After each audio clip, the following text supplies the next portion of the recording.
Selamat datang saudara-saudari. Kita sedang belajar mengenai kesetiaan di rumah. Mengikut teladan Yesus. Di rumah Yesus adalah sebuah rumah yang miskin. Ibu bapaknya Yusuf dan Maria adalah orang yang tidak kaya.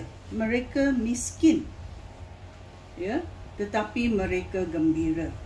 Mereka tidak mampu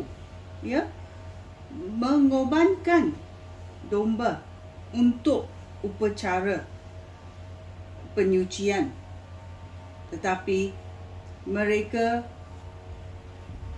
mengikut agama dan teladan yang Taurat Musa untuk memberi dalam Imamat babak 12. Kita mencarinya. Babak 12 ayat 8. Jika wanita itu tidak mampu membeli seekor anak domba, dia harus membawa 2 ekor burung merpati atau burung tekukuk, seekor bagi korban untuk menyenangkan hati Tuhan dan seekor lagi bagi korban untuk mengampunkan dosa. Kerana mereka tidak kaya, mereka menggunakan binatang yang kecil untuk pengorbanan. Dalam 2 Korintius babak 8 ayat 9 berkata, kamu tahu bahawa saya sangat dikasihi oleh Yesus Kristus Tuhan kita, meskipun dia kaya, iaitu Yesus kaya, tetapi apa terjadi? Dia menjadikan dirinya miskin untuk kebaikan kamu, supaya dengan kemiskinannya kamu menjadi kaya.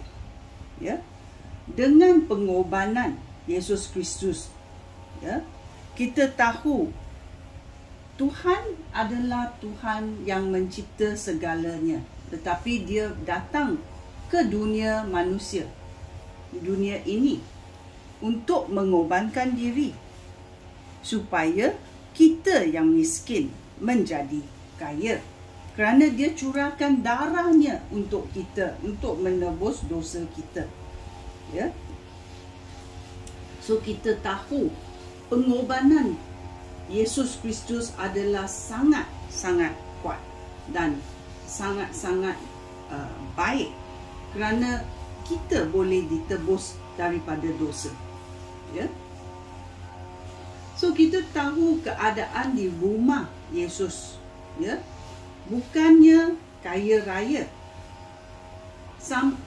Mereka, ibu bapa Yesus ada anak-anak yang lain. Dalam Markus babak 6 ayat 3 berkata, bukankah dia, iaitu Yesus ini, tukang kayu, anak Maria dan juga saudara Yakobus, Yoses, Yudas dan Simon? Bukankah saudara-saudara perempuannya tinggal di sini? Oleh itu, mereka tidak mahu mengakui dia sebagai Tuhan, kerana mereka melihat keadaan rumah dia. Dia ada adik-beradik. Sekurang-kurangnya dia ada 4 adik lelaki dan 2 adik perempuan, kerana dia adalah anak sulung.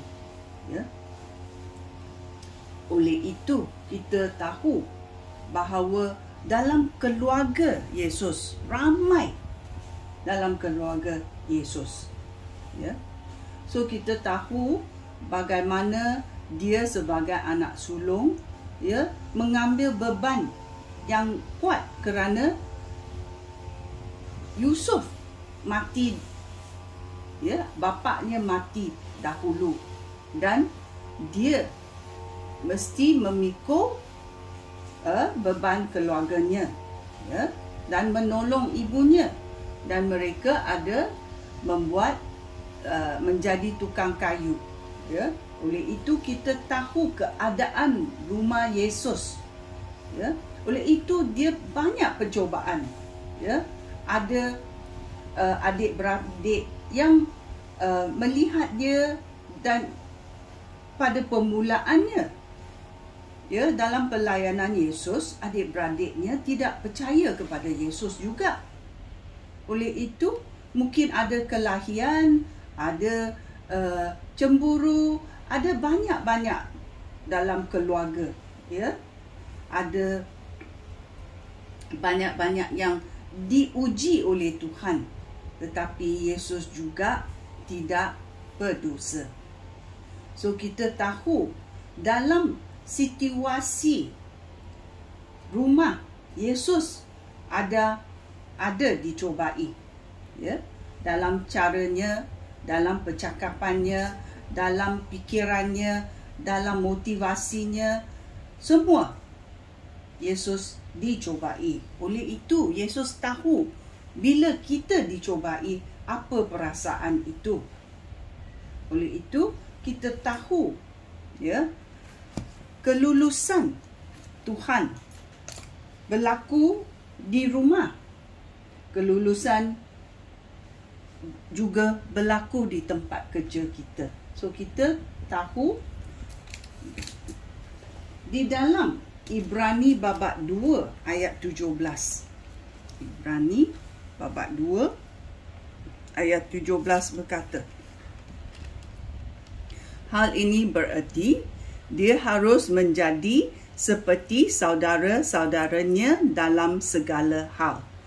Dengan demikian dia dapat menjadi imam agung yang setia dan berbelas kasihan. Dengan pelayanannya itu, dosa manusia dapat diampunkan. Ya, itulah mengapa Yesus datang. Kerana dia datang supaya dosa kita boleh diampunkan. Dengan darahnya, dosa kita boleh diampunkan. Kerana dia adalah penyelamat dunia. Maukah kamu menerima dia sebagai penyelamat kamu? Oleh itu kita tahu, ya, bagaimana Yesus dicobai dalam dia hidup di dunia ini 33 tahun. Bagaimana dia dicobai di dunia ini, dan dia mengatasi semuanya kerana dia tidak berdosa. Dia boleh mengatasinya. So kita mengikut teladannya, kita juga dengan tenaga Yesus kita boleh mengatasi segala yang dilempahkan oleh syaitan dalam hidup kita. Sekian, terima kasih. Shalom.